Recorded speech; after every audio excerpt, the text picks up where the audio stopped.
Hello everybody and welcome to episode 1 of the Raiders Report. Now this is going to be a series where I'm going to be doing regularly. I'm not sure if I'm going to be doing it weekly, fortnightly, monthly, where pretty much I just break down absolutely everything and some of the biggest talking points when it comes to Arc Raiders. I started my YouTube journey full time around 10 months ago and I made a lot of discussion type videos all the time and it's one of the most favourite videos that I like to make. So I thought what better way to do it with Arc Raiders. Man, I can't speak highly enough about this game, the amount I enjoy it, just that I could sit here for hours on end talking about every single, thing that makes me enjoy this game so much. But yeah, that's what this is going to be. It's just going to be straight, raw, talking about some of the biggest talking points, and I hope everybody jumps in the comments section. We all have great discussions, agree to disagree on things, which is fine, but just that general overall, build a community, bring it all together, and just lay it all out on this kind of series that I'm planning to do. So to kick it off with episode 1, we are going to talk about the gear-based matchmaking. Now, I did make a video on this not even 24 hours ago, which I have since removed. If you check out my community posts on my YouTube page, you'll understand why. Pretty much, I took the word of another creator that he spoke to a developer where they said gear-based matchmaking was confirmed, which was almost completely untrue, but we're going to go a little bit more in depth to the response and statement that Embark made regards to the gear-based matchmaking. But again, that's not what I want this channel to be about, I don't want it to be clickbait, chasing views like I mentioned in the post.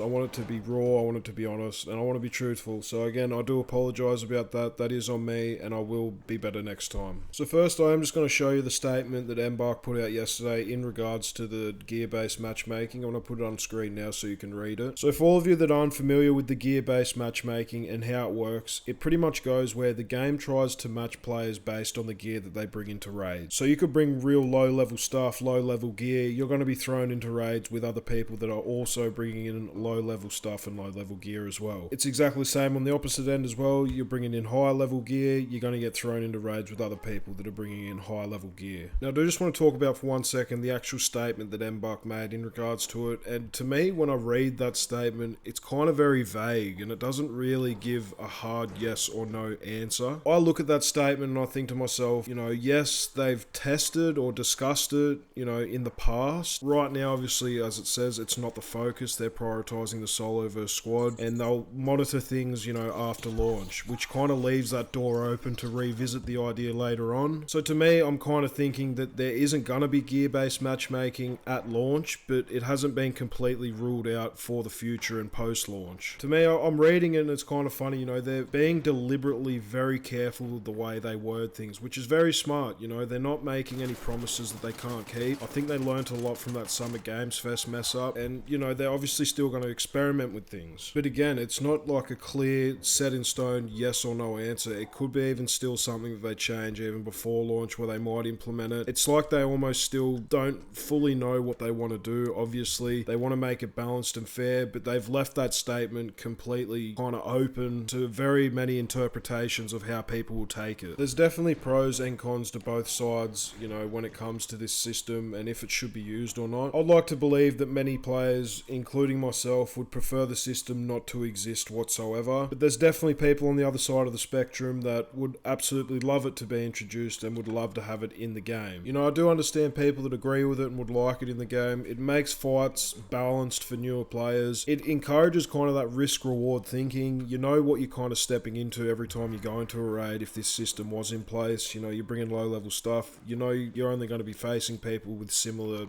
gear as you. But I'm definitely on the other side of it. I really hope it's something that they'd completely never introduce. That's just my own opinion though. I find that without having this system, the gear-based matchmaking, every raid, it just has that great feeling of anything can happen. You might face someone weaker or stronger, and that kind of adds that tension and the excitement of when you go into a raid. And it keeps every encounter and raid that you enter, it makes it meaningful. You cannot perfectly guess what you're going to come up against when you verse other raiders. In this game, I believe the unpredictability, it is a massive part of the immersion. It's a dangerous world topside, and it shouldn't be, a balanced arena. When there's none of this, strict matchmaking, the skill and the positioning and the awareness, it becomes way more important than the actual loadout that you bring in. You can be playing solo and you can outplay a completely geared player just using smart tactics. Creates so many of those clutch, or you could say underdog moments that people love to watch and share online as well. And it rewards the actual game sense over the grind, which I believe it fits Arc Raiders' survival tone absolutely so perfect. If you have this game constantly matching you against people with similar gear, kind of risk-reward loop, it flattens out a lot. But if you don't have the matchmaking, the raids, they have that true high-risk, high-reward energy that it brings. The most memorable experiences that I think in extraction-style games comes from